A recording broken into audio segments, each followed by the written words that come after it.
Hello guys, welcome to brain Storm facts. మన నాగరాజు గురించి స్త్రీలు ఎందుకు ఎక్కువగా పూజ చేస్తారో అనే విషయాన్ని అయితే పెద్ద కథే చెప్పబోతున్నాను.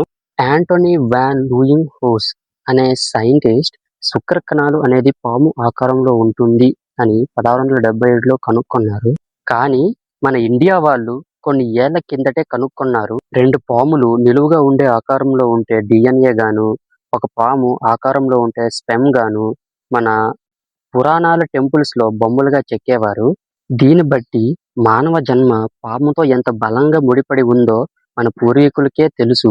అందుకే సంతానం కావాలి అనుకునే వాళ్ళు నాగదేవతని పూజిస్తే సంతానం కలుగుతుందని మన పూర్వీకుల నమ్మకం. ఇది కేవలం పురాణం కాదండి, శాస్త్రీయం కూడా చెబుతుంది.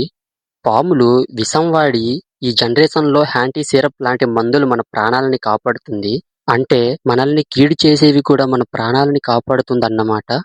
అందుకే వాళ్ళని కృతజ్ఞత చెబుతూ ఈ నాగల చవితిని జరుపుకుంటాం. వీడియో కనుక ఇంట్రెస్టింగ్ గా అనిపిస్తే లైక్ చేసి అందరికీ షేర్ చేయండి. మరియు మన ఛానల్ ని సబ్స్క్రైబ్ చేసి సపోర్ట్ చేస్తారని అనుకుంటున్నాను.